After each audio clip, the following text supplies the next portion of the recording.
안녕하세요, 여행가이드 훈꿀치꿀입니다. 이번 영상은 발리 여행을 계획하는 분들을 위해 발리 출발 전 꼭 알아야 할 20가지를 영상으로 정리했으니 잘 준비해서 즐거운 발리 여행 떠나길 바라겠습니다. 자, 그럼 발리 여행 체크리스트 지금 바로 시작합니다. 해외를 가기 위해서는 여권의 유효기간이 6개월 이상 남아있어야 합니다.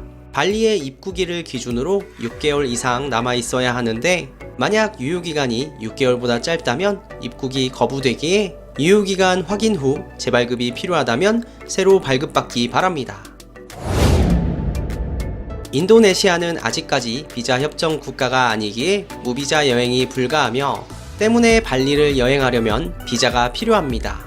온라인으로 미리 신청하는 이비자와 발리 공항에 도착해서 현장에서 받는 도착 비자 둘 중 하나를 선택해서 비자를 받는데 이 비자로 해야 입국하는 데 시간이 단축되기에 이 비자를 추천드립니다. 이 비자는 입국 90일 전부터 가능하며 아래 홈페이지에서 개인정보 입력 및 여권과 증명사진을 스캔 후 업로드해야 하고 비용은 1인 50만 루피아이고 입국일로부터 30일간 체류 가능하며 모든 절차를 마무리하면 이렇게 QR코드가 있는 서류를 주는데 휴대폰에 저장하고 실제 발리 공항에서 QR코드를 찍고 오토게이트를 통과하면 됩니다. 반면 도착 비자는 현장에서 현금 또는 카드로 결제하는데 현금은 50만 루피아 또는 미국 달러 35달러 또는 한화로 65,000원이니 달러나 루피아로 결제를 추천드리고 카드 결제도 가능하나 비자 구매에 시간이 소요되고 줄이 길기에 미리 이비자로 받을 것을 추천드립니다. 전자 세관 신고는 발리 도착 이틀 전부터 가능하며 아래 홈페이지에 접속 후 개인정보를 입력하면 역시 QR코드가 나옵니다. 발급받은 QR코드를 공항 입국 시 세관 통과할 때 QR을 보여주면 되며 가족끼리 발리에 왔다면 가족 중 대표 한 명만 세관 신고하면 됩니다.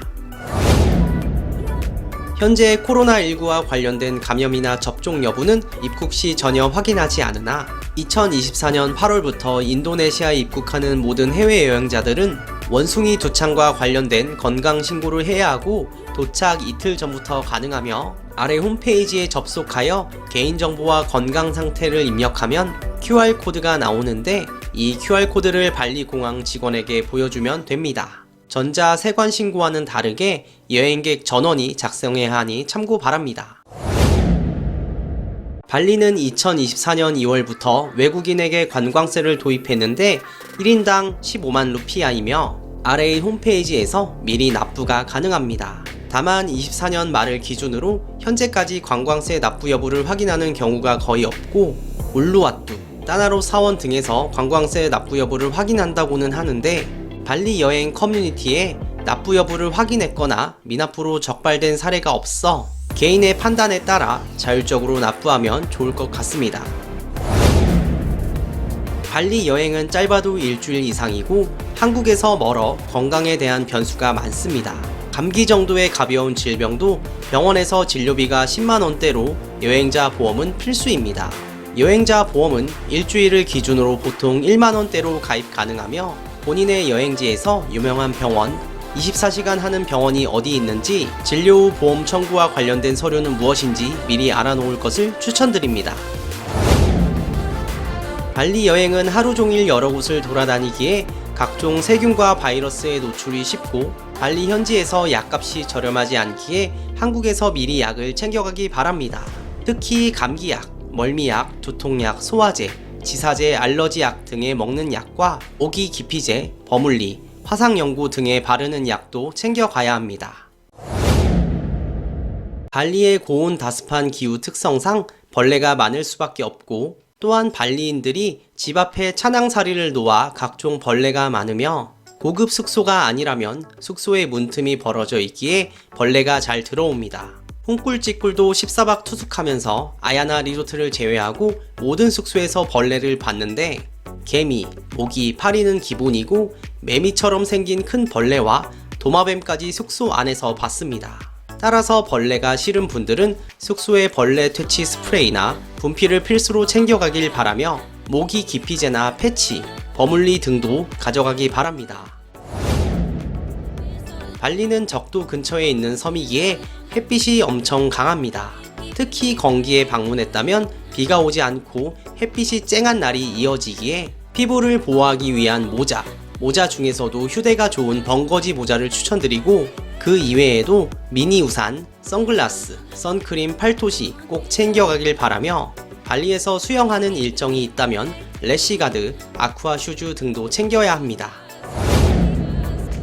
개인적인 경험으로 발리에서 카드 50%, 현금 50% 정도 사용했으며, 식당에서 카드 결제가 가능해도 부가세를 받는 경우가 있어 현금이 필요합니다. 트래블 카드 하나는 필수로 가져오고, 트래블 카드로 ATM에서 현금을 인출하거나 해외 결제 가능한 카드와 달러를 챙겨 현지에서 루피아로 환전할 것을 추천드립니다. 공항에서 환전이 가능하나 공항은 수수료가 비싸기에 소량만 환전하고 나머지는 숙소 근처의 안전한 환전소에서 환전할 것을 추천드립니다. 가끔 환전소에서 사기를 당했다는 후기가 있는데, 환전할 때 여권을 보여주지 않아도 환전이 가능한 곳, 환전 시 직원이 돈을 셀 때 고객이 보이지 않는 곳에서 돈을 세는 곳, 환전소가 골목에 있거나 사무실이 작고 내부가 잘 보이지 않는 곳, 다른 환전소보다 유독 환율이 좋은 곳 등은 피하길 바라며, 밑장 빼기가 워낙 많아 직원이 눈앞에서 돈을 세어보고 주어도 본인이 직접 환전받은 금액을 직원이 보는 앞에서 세어봐야 합니다. 발리에서 30K, 500K 이런 식의 가격표가 많은데, 30K는 3만, 즉 K는 0을 3개 생략했다고 이해하면 됩니다. 인도네시아 루피아를 한국 가격으로 환산하는 방법은 루피아에서 0을 빼고 그 가격의 90%가 한국 가격이라고 보면 됩니다. 예를 들어 우붓에서 유명한 투키즈 코코넛 아이스크림 한 스쿱이 30K인데 30K는 3만 루피아이고 여기서 0을 빼면 3,000, 그리고 3,000의 90%면 2,700원, 즉 30K는 2,700원입니다. 계산이 복잡하면 보수적으로 계산한다고 생각하고 그냥 0만 빼길 바랍니다. 식사나 숙소, 택시비 등의 물가는 모두 한국의 50에서 70% 수준으로 저렴하나 그에 비해 액티비티나 유명 관광지 입장권은 워낙 관광지화 되어 있어 비싼 편입니다.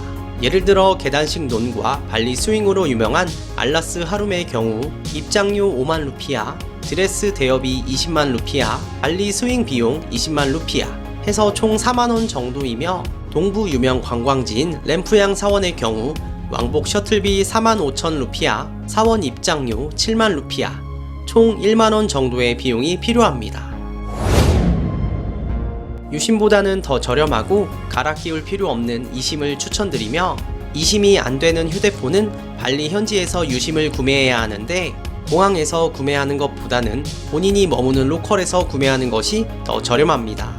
공항에서 구매하면 24기가를 기준으로 25만에서 40만 루피아인데 로컬에서 구매하면 24기가가 7만 5천에서 18만 루피아로 구매 가능합니다. 유심 종류는 인도네시아 넘버원 통신사인 텔콤셀을 추천드리며, 쿵꿀은 이심으로 공항 도착하자마자 인터넷이 가능했고, 찌꿀은 우붓 텔콤셀 대리점에 방문하여 24기가 18만 루피아에 구매했습니다.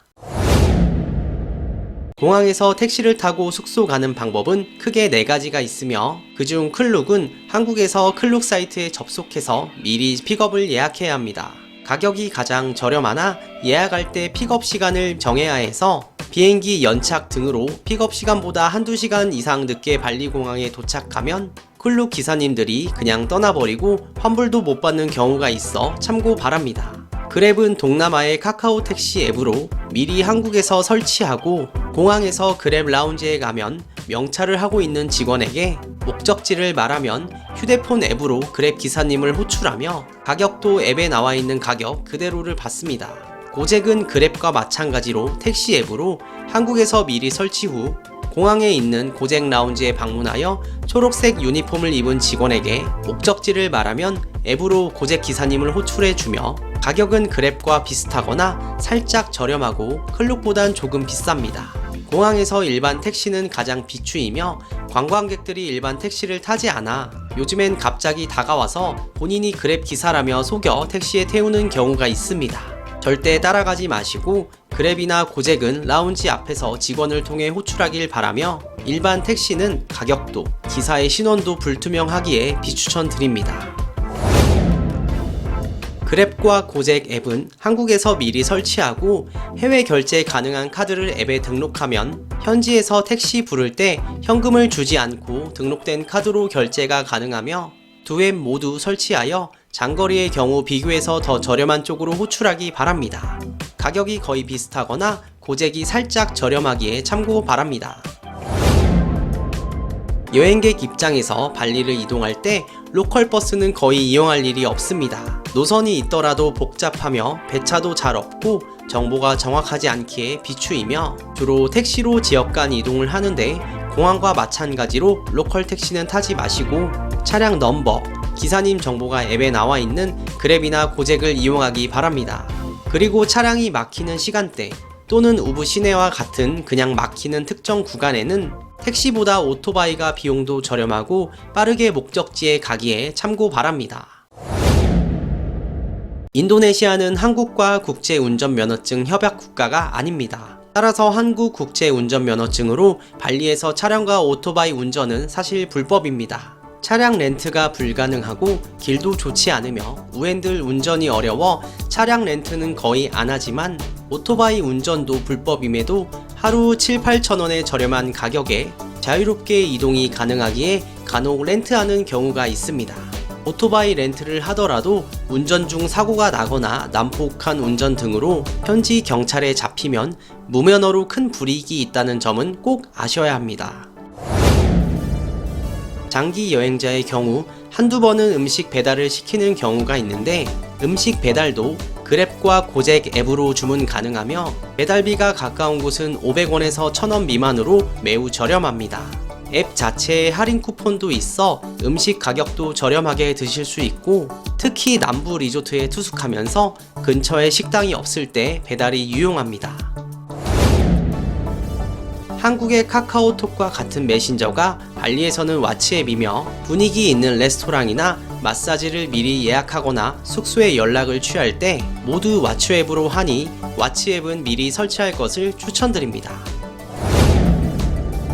발리는 워낙 세계적인 관광지이기에 영어가 대부분 통용되나 본인이 영어가 통용되지 않는다면 파파고나 구글 번역기 같은 앱은 미리 설치할 것을 추천드리며 삼성 갤럭시 S23부터는 데이터 연결이 안 되어 있어도 통역 앱을 이용해 미리 영어와 인도네시아어만 다운받아 설치하면 실시간 번역이 가능합니다. 구글 지도는 대부분 휴대폰에 있을 텐데 구글 지도만큼 유용한 앱이 구글 렌즈이며 구글 렌즈 앱을 설치하고 식당에서 영어 메뉴판을 찍은 후 번역을 누르면 바로 한국어로 번역이 가능하며 이미 캡처되어 있는 이미지도 번역이 가능하니 구글 렌즈 앱은 꼭 설치하기 바랍니다. 발리를 포함한 동남아 대부분의 국가는 석회수로 물이 깨끗하지 않습니다. 때문에 한국에서 샤워기 헤드와 여분의 필터는 챙겨가길 바랍니다. 발리에서 컵라면을 구매했을 때 젓가락 대신 포크를 제공하기에 컵라면 드실 분들은 나무젓가락, 일회용 종이컵 몇 개는 챙겨가길 바라며 발리 여행과 관련된 커뮤니티 하나는 꼭 가입해서 여행과 관련된 꿀팁과 실시간 여행 정보도 얻어가길 바랍니다. 발리는 한국과 모양이 같은 220V를 사용하기에 변압기는 필요 없지만 숙소에 콘센트가 많지 않은 경우가 있어 멀티탭 1개 정도는 가져가길 바랍니다. 이렇게 발리 여행에 필요한 체크리스트 20가지를 알아보았는데 여러분의 여행 계획에 도움이 되었길 바라보며 이어서 발리의 세부적인 가이드를 업로드할 예정이니 시청 부탁드립니다. 아시아를 넘어 유럽과 아프리카, 남미 가이드를 제작하는 그날까지 훈꿀지꿀의 여행은 계속됩니다. 그럼 다음에 만나요. 안녕.